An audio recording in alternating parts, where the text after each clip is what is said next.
यहाँ पर चर्चा कर लेते हैं हर्षदा जी। आपके सामने एक लंबी अवधि का चार्ट प्रस्तुत है और डिलीवरी स्टैटिस्टिक्स बहुत ही शानदार।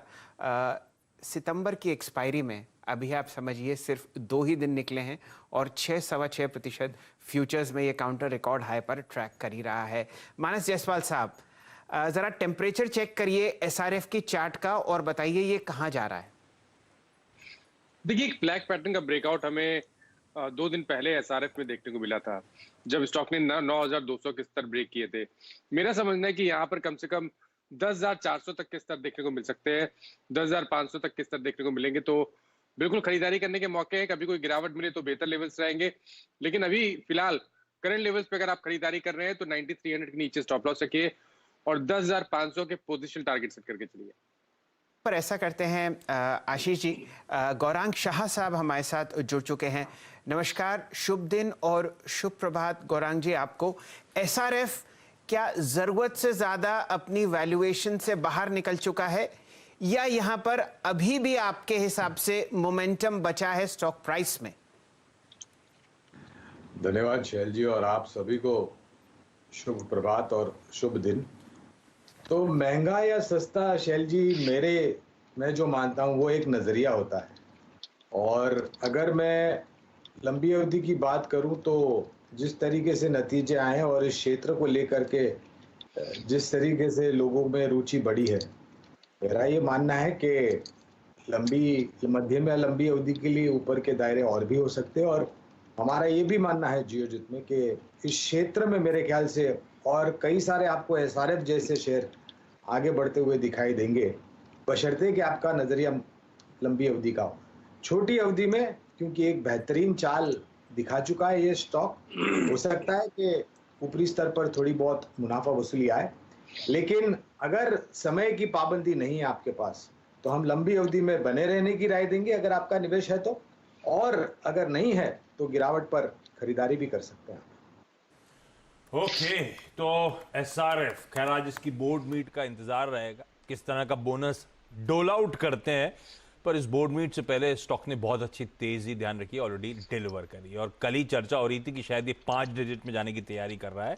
10,000 के टारगेट चंदन तापड़िया साहब ने दिए थे, तो चंदन आगे जुड़ेंगे ओपनिंग के बाद, उनसे भी इस पर बातचीत कर लेंगे। लेकिन गौरांग सर, अच्छा गौरांग सर आए तो एक चीज याद आई, कल पता है एफआईज ने 1200 करोड़ रुपए का इन्फ्यूजन करा, कैश डाला, नेट खरीद हुई है, और ये 9 कारोबारी सत्रों बाद फाइनली, आज सुबह आप वो प्रिया मिश्रा से बात कर रहे थे तब ये मेंशन कर रहे थे कि लगातार बिकवाली 9 ट्रेडिंग सेशंस बाद कल एक बाइंग का आंकड़ा है, तो होपफुली थोड़ा सा मूड बदला है, गोरे भी मिस आउट फीलिंग में है शायद हमारे भारतीय बाजार में। गौरांग सर, लेकिन आज के लिए बढ़िया वाला ट्रेड कौन सा है? कोई स्टॉक को आइडेंटिफाई करा हो जो खुलते ही लेने का मन हो?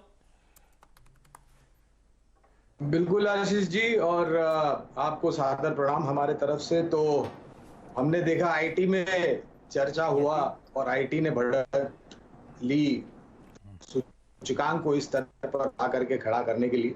तत्पश्चात थोड़ा बहुत ठंडा पड़ा आईटी का क्षेत्र, और कल हमने देखा वित्तीय क्षेत्र। लेकिन एक क्षेत्र जो मुझे बेहद पसंद है, और इसका जिक्र, इस क्षेत्र का जिक्र और इस शेयर का नाम हमने पहले भी लिया था निवेश करने के लिए, लेकिन ये जो नतीजा है उसको देखने के बाद, क्योंकि हमने हमारे लक्ष्य ऊपर की तरफ बढ़ाए हैं, तो ये जरूरी होगा मेरे लिए कि मैं इसकी बात करूं। और क्षेत्र है सीमेंट का और नाम है दालमिया भारत। मेरे ख्याल से 2050-2100 के आसपास कल बंद आया था इसका।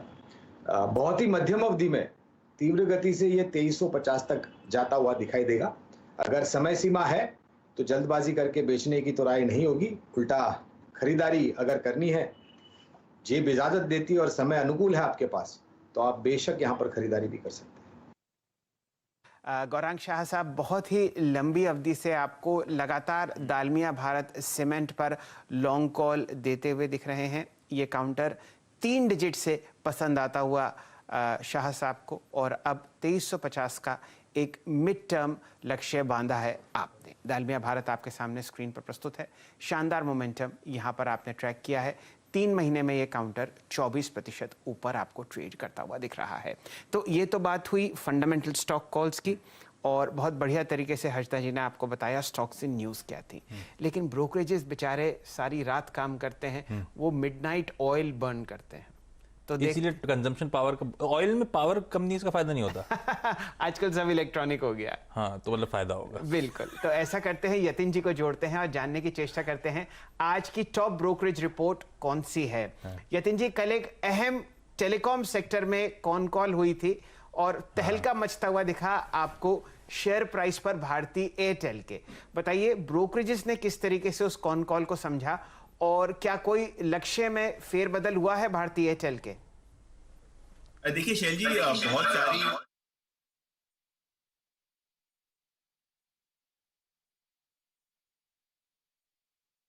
की रिपोर्ट इंपॉर्टेंट लग रही है क्योंकि यहाँ इन्होंने अपने एस्टिमेट्स में काफी फेरबदल किया है। काफी ब्रोकरेजेस ने 40 से 50 रुपए से भी अप्रोक्सीमेटली टारगेट बढ़ाया है। जहां तक कि सिटी का सवाल है, लक्ष्य रखा है 760 रुपए। सिटी का मानना यह है कि जिस हिसाब से प्रमोटर्स ने अपना राइट्स इश्यू में कमिटमेंट दिखाया है और यस्टरडे जो सुनील मित्तल साहब की जो कमेंट्री रही है खास करके आरपू को लेके, क्योंकि इनको लगता है कि इसी वित्त वर्ष में शायद आरपू आपको 200 रुपए के पार होते हुए दिखाई दे, वो एक की पॉजिटिव है। और आगे चलते हुए अगर भारतीय एयरटेल का शेयर आपको होल्ड करना है तो आगे चलते हुए कैश फ्लो जो इनके हैं वो इंपॉर्टेंट रहेंगे और इनको लगता है कि कंपनी बहुत हद तक अच्छे कैश फ्लो दिखा पाएगी और इसीलिए यहाँ इन्होंने बाय रेटिंग रखी है। फिर से एक बार लक्ष्य कहता हूं 760 रुपीज पर शेयर। तो कमेंट्री पसंद आई उस कॉन्फ्रेंस